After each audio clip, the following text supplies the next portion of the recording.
देखिए, कासगंज प्रकरण में इतने सवाल हैं जिनका जवाब उत्तर प्रदेश पुलिस को मानवाधिकार आयोग को तो देना पड़ेगा। पहला सवाल वहीं से शुरू करते हैं कि क्या 5 फुट 6 इंच का एक आदमी 2.5 फीट के नल से कैसे लटक सकता है? कौन लटका सकता है उसे और कैसे लटक सकता है? सबसे बड़ा सवाल। दूसरा सवाल, अगर वो लटका भी होगा तो क्या लटकने के बाद उसे छटपटाहट नहीं होगी? जान ऐसे नहीं निकलती है। जीवन जो मालिक का बनाया हुआ है शरीर है, 80-90 किलो का, 5.5-6 फुट का शरीर जो होता है, ऐसे इसमें से जान नहीं निकलती है। बहुत प्रयत्न होते हैं, बहुत यत्न होते हैं। तो क्या अगर वो लटका भी होगा, मान भी लिया हमने, पुलिस की थ्योरी, कासगंज पुलिस की थ्योरी मान भी ली, तो क्या उसको छटपटाहट नहीं होगी? अगर छटपटाहट हुई भी होगी तो नल, जिससे कह रहे हैं कि नल से उसका भार लटकेगा, झटकेगा, नल टूटेगा, किधर जाएगा कि क्या होगा? नल का जो टेप लगा, नल लगा होता है, टोटी है उसकी, एक पानी निकलने की साधारण, कोई वो हैंगिंग की नहीं है। वो पहलवान के लिए लंबाई बढ़ाने का रास्ता नहीं था, हैंगिंग होती हो या बहुत मोटी पुरातनी चौखट हो, कोई ऐसा नहीं था।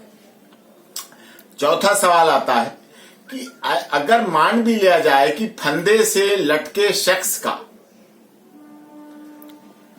मृत्यु हो रही है, तो जमीन के ऊपर तो नहीं है, उसकी हाइट जहां तक है, लटके जो जो व्यक्ति है उसके पैर अगर जमीन के ऊपर नहीं है तो उसकी जान नहीं जा सकती। जब तक ऊपर लटकेंगे नहीं तो उसकी जान जाएगी कैसे? और पैर जमीन पे रखे हैं, पैर जमीन पे हैं, तो कैसे मौत हो सकती है? क्या वो इधर घिसट रहा है, क्या लिपट रहा है, क्या कर रहा है? तो पैर ऊपर लटकने की जगह तो है नहीं, बिना पैर के लटके मौत हो नहीं सकती।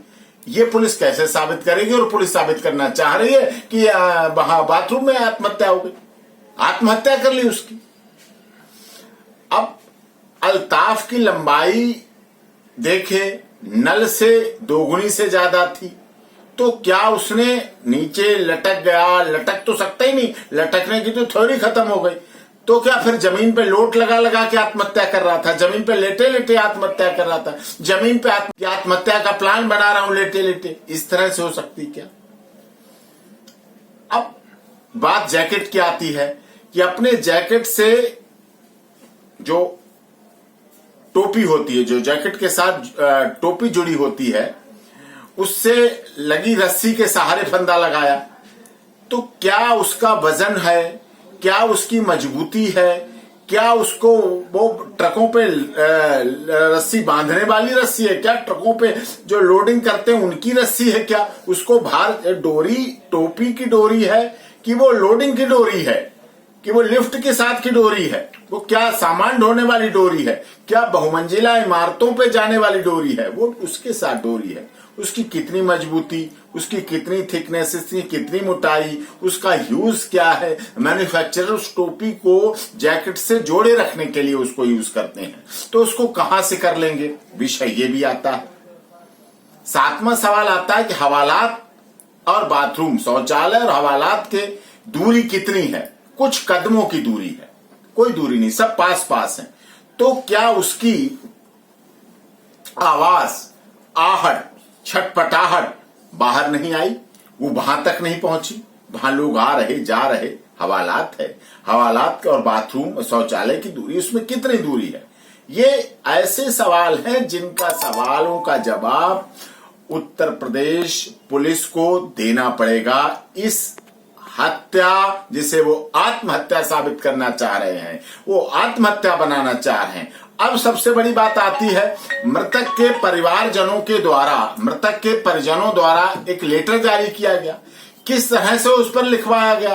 कैसे पूरे केस को मोड़ने के लिए हर भविष्य में आने वाले सवाल, आने वाली इन्वेस्टिगेशन, आने वाले इंटरोगेशन, आने वाले मानवाधिकारों की जांच के दौरान सवालों को मोड़ने के लिए उसका जवाब बनाया गया। बखूबी बहुत अच्छी से ड्राफ्टिंग करके लिखवाया गया, उसके हाथ से लिखवाया गया, लेखक का नाम दिया गया, लिखने वाले का नाम दिया गया, अंगूठा करवाया गया, दस्तखत करवाए गए। उसकी क्या आवश्यकता थी? आवश्यकता उसकी जांच की थी, आवश्यकता उसके पोस्टमार्टम की थी, आवश्यकता दोषियों के खिलाफ कार्रवाई की थी, आवश्यकता मानवाधिकार के कार्यों की थी, आवश्यकता मानवाधिकार के अधिकारों के तहत होने वाले जो हमारा ह्यूमन राइट कमीशन है, उत्तर प्रदेश सरकार के में बना हुआ है और नेशनल ह्यूमन राइट कमीशन है, उसके द्वारा कार्रवाई होने की बात थी, या उसको एक पूरा एक तरह से कंप्रोमाइज लेटर, हमें कोई कार्रवाई नहीं करनी, हमें कोई कार्रवाई की बात ही अभी कहां हुई? कार्रवाई तो शुरू होगी, कार्रवाई शुरू हुई नहीं, कार्रवाई शुरू होने से पहले ही कार्रवाई ना करने का वादा, कार्रवाई ना करने की रीति, कार्रवाई ना करने की सोच, कार्रवाई ना करने का प्लान, कार्रवाई ना करने की क्या मृतक के अधिकार, जो मर गया है उसके अधिकारों की जिम्मेदारी परिवार वाले ले लेंगे? जो मरा है व्यक्ति वो अपने उसके अधिकार हैं, उसका अपना जीवन है, उसके लिए दूसरे ठेकेदार बन जाएंगे क्या? उसके लिए भारत सरकार है, नेशनल ह्यूमन राइट कमीशन है और एजेंसियां हैं, इन्वेस्टिगेशन एजेंसियां हैं, इम्पार्शल एजेंसियां, वो कार्य करेंगी, उनको कार्य करना चाहिए। कल को तो ये भी खबर कर दिया करेंगे, ऐसे लग रहा है जैसे कि चने के पौधे पर से किसी ने लटक के आत्महत्या कर ली, ये भी बात फिर लोगों के गले में उतारी जाएगी। इस तरह से ये मौत नहीं है या आत्महत्या नहीं है, ये हत्या है, ये 3rd डिग्री यूज हुआ है, इसमें क्रुएल्टी हुई है, उसमें बुरी तरह से मारा गया है, मारपीट की गई है, जिनके लिए हमारे देश का मानवाधिकार आयोग बना है। और अगर मानवाधिकार आयोग उत्तर प्रदेश और भारत सरकार का केंद्र का जो दिल्ली में मानव अधिकार है आयोग अगर काम नहीं कर पाता है, लोगों की इसमें शांति नहीं मन में बैठेगी, बेचैनी रहेगी। Access to justice for all, न्याय सबके लिए होते हुए दिखना चाहिए। ये केस सवाल उठाएगा कि क्या न्याय होते हुए दिख रहा है, क्या न्याय हुआ, क्या न्यायिक एजेंसियों ने अपना काम किया, क्या दोषियों के खिलाफ कार्रवाई हुई, क्या दोषियों को दंडित किया गया, ये सारा आवश्यक है और इस पर आवश्यक कार्रवाई होनी चाहिए। किसी भी प्रकार की खबरों को पाने के लिए खबर प्रकाश न्यूज़ को लाइक और सब्सक्राइब करना ना भूलिए। धन्यवाद।